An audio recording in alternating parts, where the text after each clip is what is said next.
Hi viewers, welcome to our channel. ప్రస్తుతం మనతో పాటు సీనియర్ జర్నలిస్ట్ దాము బాలా సర్నర్ వారితో మాట్లాడదాం. నమస్కారం సార్. నమస్తే.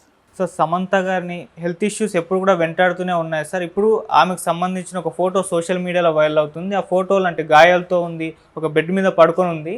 సో ఇప్పుడు అది అభిమానులు అయితే కాస్త కలవరపరుస్తుంది. అసలు ఏమైంది సమంతకి, ఎందుకు ఈ గాయాలు అయ్యాయి అని చెప్పేసి అసలు ఏం జరిగింది సార్? సమంతకు గాయాలు, హాస్పిటల్లో అడ్మిట్ అయింది, సీరియస్గా ఉంది, ఇలాగ వార్తలు వస్తున్నాయి. ఆమెకు బెడ్ మీద పడుకుంది, ఒక దాంట్లో రెడ్ లైట్ ఆమె మీద ఉంది, ఇంకో దాంట్లో కొంచెం గాయాలైనట్టుగా కనిపిస్తుంది. సో ఈ ఫోటోలు ఆమె షేర్ చేసింది యాక్చువల్గా దీంట్లో ఇన్స్టాలో. సో దీన్ని చూసి అందరూ కూడా ఆందోళన చెందుతున్నారు. రెండోది ఇంకొక పుకారు ఏమొస్తుందంటే షూటింగ్లో ఏదో గాయాలైనాయని కూడా వస్తుంది. ఎందుకంటే 4-5 రోజుల ముందే ఆమె తన daily life, A day in life అని ఒక వీడియో చేసింది. ఆ వీడియోలో ఏంటంటే ఆమె జీవితంలో మార్నింగ్ నుంచి లేవడం దగ్గర నుంచి నిద్రపోయే దాకా ఆమె ఒక రోజు ఏమేమి చేస్తుంది అనేది ఉందన్నమాట. సో అది వచ్చినాక ఇది వచ్చాయి. సో అందువల్ల ఆందోళన వ్యక్తం చేస్తున్నారు. బట్ అది ఆమె ట్రీట్మెంట్ చేసుకుంటున్న ఫోటో అనేది కూడా చెప్తున్నారు. సో ముందుగా మనం one day, A day in a life అనేది దాంట్లో ఏముందని అనలైజ్ చేస్తే ఆమె మార్నింగ్ లేచి ఆయిల్ పుల్లింగ్ చేస్తుంది. ఒకప్పుడు ఇక్కడ మనకు కూడా ఆయిల్ పుల్లింగ్ అనేది వెరీ పాపులర్. ఈ మధ్య కూడా ఆయన ఎవరో మాచిరాజా ఎవరో ఉన్నారు ఒక ఆయన వచ్చిన తర్వాత ఆయిల్ పుల్లింగ్ అనేది మళ్ళీ ఒకసారిగా పెరిగింది. అంతకుముందు కూడా 90sలో ఆయిల్ పుల్లింగ్ బాగా ఉండేది, పాపులర్. మన సినిమాలో కూడా కృష్ణవంశీ సినిమాలో చూస్తుంటాం ఆయిల్ పుల్లింగ్ మీద. సో అలాగా ఈ అమ్మాయి కూడా ఆయిల్ పుల్లింగ్ చేస్తుంది. దాని తర్వాత వర్కౌట్ చేస్తుంది, జిమ్లో పనిచేస్తుంది. దాని తర్వాత గ్రాటిట్యూడ్ పేరుతో దేవుడికి అగరవత్తులు తెంచడం, అది గ్రాటిట్యూడ్ అని. నెక్స్ట్ 4వ ఐటమ్ ఐ కేర్కి ఒక ఏదో ఇన్స్ట్రుమెంట్ పెట్టుకొని పడుకొని ఉంది, ఐస్ని సంబంధించి సొలేస్కి. 5వ అంశం సెట్కి వెళ్ళడం, 9 ఆ ప్రాంతంలో సెట్కి వెళ్తుంది షూట్కి. అక్కడ మేకప్ ఎలా చేస్తారో అది చూపిస్తుంది. దాని తర్వాత నైట్ 6 గంటలకి, ఈవినింగ్ 6 గంటలకి రెడ్ లైట్ థెరపీ అంటే ఏంటంటే ఇంతకుముందు ఇంకోటి మర్చిపోయినాను, అది గువాషా అని ఒకటి ఉంటుంది. ఎప్పుడు మార్నింగ్ ఆయిల్ పుల్లింగ్ అయిపోయినాక గువాషా అనేది చైనీస్ మెథడ్ అనమాట. చైనీస్ మెథడ్లో చిన్న ఇన్స్ట్రుమెంట్ లాగా ఉంటుంది, దాంతో ఫేసెస్ని, స్కిన్ని రుద్దుతారనమాట, రబ్ చేస్తారు. దానివల్ల స్కిన్లో ఉండే దాన్ని స్క్రాపింగ్ అండ్ స్పూనింగ్, స్కాపింగ్, కాయినింగ్ అంటారనమాట. ఎడ్జెస్, స్మూత్ ఎడ్జెస్గా ఉండే బ్లంట్ ఇన్స్ట్రుమెంట్ అది. దాంతో ఆమె రుద్దుకుంటుంది మొత్తం. దానివల్ల స్కిన్ సాఫ్ట్న్ అవ్వడం, మంచిగా స్కిన్ గ్లో అవుతుందన్నమాట. అటువంటి గ్లో కావడానికి ఆమె హువాషా అని ఒక మెథడ్ ఉపయోగిస్తుంది, చైనా మెథడ్ ఇది. నెక్స్ట్ వచ్చి 6 గంటలకి రెడ్ లైట్ థెరపీ అనేది బేసిక్గా నాసా వాళ్ళు ప్రవేశపెట్టారు.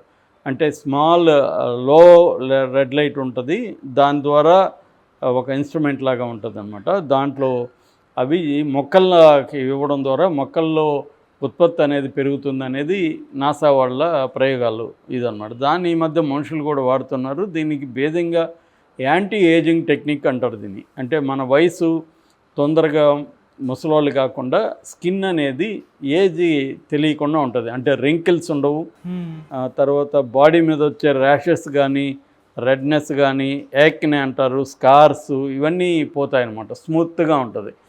సో దీనికి రెడ్ లైట్ థెరపీ అని పేరు పెట్టారు. ఈ అమ్మాయి రోజు కూడా రెడ్ లైట్ థెరపీ తీసుకుంటుంది 6 గంటలకి ఈవినింగ్ అనమాట. దీని తర్వాత పికిల్ బాల్ అని చిన్న మన బ్యాడ్మింటన్ లాంటిది ఒక చిన్న గేమ్ ఉంది, దాంతో ఫ్రెండ్స్తో కలిసి మేము పికిల్ బాల్ ఆడుతుంది. దాని తర్వాత నైట్ పడుకోబోయే ముందు మెడిటేషన్ చేస్తుంది, ధ్యానం. అంటే ఆ రోజు ఉన్న స్ట్రెస్ ఇవన్నీ వెళ్ళడానికి మెడిటేషన్ చేస్తుంది. ఫైనల్గా 10:30 ఆ ప్రాంతంలో నిద్రపోతుంది. ఇది ఆమె షెడ్యూల్ మొత్తం పెట్టింది. సో మనకు తెలుసు సమంత తన వ్యక్తిగత విషయాలను కూడా రెగ్యులర్గా షేర్ చేసుకుంటుంటుంది. ఆమె బ్యాడ్ అయినా గుడ్ అయినా అన్నీ షేర్ చేసుకుంటుంది. దుఃఖమైన, బాధ అయినా, సంతోషమైన అన్నీ కూడా పంచుకోవడం ద్వారా అదొక రకమైన థెరపీ అని చెప్పుకోవచ్చు. అంటే పబ్లిక్తో షేర్ చేసుకోవడం ద్వారా నీకు కొంత సొలేస్ వస్తుంది, దానివల్ల రియాక్షన్స్ వస్తాయి, పబ్లిక్ కొంత ఎంగేజ్ అవుతావు. ఇటువంటి టెక్నిక్ని చాలామంది సెలబ్రిటీలు ఫాలో అవుతుంటారు. సెలబ్రిటీలే కాదు, మామూలుగా ఈ మధ్య మనం చాలామందిని చూస్తుంటాం ఫేస్బుక్లో కానీ, ఇన్స్టాలో కానీ, ఎక్స్లో కానీ వీళ్ళు షేర్ చేసుకుంటుంటారు. అవును. అలాగా ఈ అమ్మాయి షేర్ చేసుకుంటుంది. ప్రధానంగా నెక్స్ట్ ఐటెంకి వస్తే మొన్న వచ్చిన ఫోటో, గాయాల ఫోటో ఏదైతే ఉందో అది ఈమెకి మయోసైటిస్ అనే ఒక జబ్బు ఉంది. మయోసైటిస్ అనేది ఒక రకమైన ఆటో ఇమ్యూన్ డిసీజ్ అని చెప్పచ్చు. అంటే ఇన్ఫ్లమేషన్ వస్తుంది, మజిల్స్ వీక్ అయిపోతాయి, ఫ్యాటిక్ వస్తుంది, స్కిన్ కూడా ప్రాబ్లం వస్తుంది. అందుకని ఈ అమ్మాయి స్కిన్కి సంబంధించి కూడా నేను ఇందాక చెప్పిన గువాషా టెక్నిక్, రెడ్ లైట్ థెరపీ రెండు కూడా చేసుకుంటుంది అన్నమాట. ఓకే. ఎందుకంటే ఈ అమ్మాయికి ఆ స్కిన్ ప్రాబ్లమ్స్ కూడా ఉన్నాయి. సో ఈ మయోసైటిస్ అనేది స్కిన్ అండ్ మజిల్స్ మీద ఎఫెక్ట్ చూపిస్తుంది. దీనికి మయోసైటిస్కి ప్రధానంగా 3 కారణాలు చెప్తారు. ఒకటేమో ఆటో ఇమ్యూన్ డిసీజ్, అంటే మన బాడీలో మనల్ని ప్రొటెక్ట్ చేస్తుండే సెల్స్ ఉంటాయి.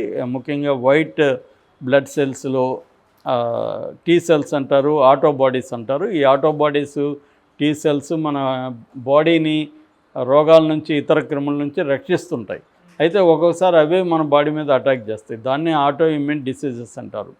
సో ఈ మయోసైటిస్ రావడానికి అదొక కారణం. రెండో కారణం ఐడియోపతిక్ అంటారు. ఐడియోపతిక్ రీజన్ అంటే కరెక్ట్గా పిన్ పాయింట్ చేసి కారణాన్ని చెప్పలేని దాన్ని ఐడియోపతిక్ అంటారు. సో మూడవది ఏడిఆర్ అంటారు, అంటే అడ్వర్స్ డ్రగ్ రియాక్షన్ అన్నమాట. ఒక్కోసారి మనం తీసుకునే వేరే హెల్త్ కండిషన్స్ తీసుకునే డ్రగ్స్ రియాక్ట్ అయ్యి కూడా మయోసైటిస్ అనేది రావచ్చు. ఈ మయోసైటిస్ అనే దానికి పర్మనెంట్ క్యూర్ లేదు.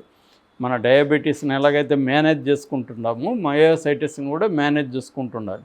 అందుకని ఈమె రెగ్యులర్గా ట్రీట్మెంట్ తీసుకోవాలి. దీనికి సంబంధించి కొన్ని రకాల లైఫ్ స్టైల్ చేంజెస్ కూడా చేసుకోవాలి. అట్లాంటి మయోసైటిస్ సంబంధించి ఆమె ట్రీట్మెంట్ తీసుకున్నప్పుడంతా కూడా ఫోటోల్ని బయటకు వదులుతుంది. ఓకే. సో అలాగా ఈమె మొన్న కూడా మయోసైటిస్ సంబంధించి హాస్పిటల్లో జాయిన్ అయ్యి ఆ ఫోటోలను రిలీజ్ చేసింది. ఆ ఫోటోలు చూస్తే గాయపడినట్టుగా ఉంది, సీరియస్గా ఉంది, కొంత గాయాల్లాగా అనిపిస్తుంది. కానీ అది లైట్ ఫోకస్ అవ్వడం వల్ల అలా వచ్చిందా, లేకపోతే ఆమె స్కిన్ మీద ఏమన్నా ర్యాషెస్ వచ్చిందనేది తెలీదు. ఏదేమైనా ఆందోళన వ్యక్తం చేస్తున్నారు. ప్రజెంట్ అయితే ఆమె సినిమాలు కూడా పెద్దగా చేయట్లేదు. ఆ మధ్య తన సొంత సినిమా ఒకటి అనౌన్స్ చేసింది, కానీ దాన్ని ముందుకెళ్తున్నట్లేదు. ప్రజెంట్ అయితే సిట్టడాల్ హనీ బన్నీ అనేది కంప్లీట్ అయింది. ఇప్పుడు ఇంకొక సినిమాలో సేమ్ దీన్ని ఎవరైతే డైరెక్ట్ చేశారో, అంటే ఫ్యామిలీ మ్యాన్ 2లో ఈమె యాక్ట్ చేసినప్పుడు రాజ్ నిడుమూరు అండ్ డికే కృష్ణ, అంటే డి కృష్ణ అనమాట ఆయన. సో వీళ్ళిద్దరూ కలిసి, అంటే దాసరి కొత్తపల్లి కృష్ణ, డీకే అంటే దాసరి కొత్తపల్లి కృష్ణ. సో ఈ డీకే కృష్ణ ప్లస్ రాజ్ నిడుమూరు, రాజ్ డీకేనే వాళ్ళిద్దరూ కలిసి పెట్టుకుంటారు.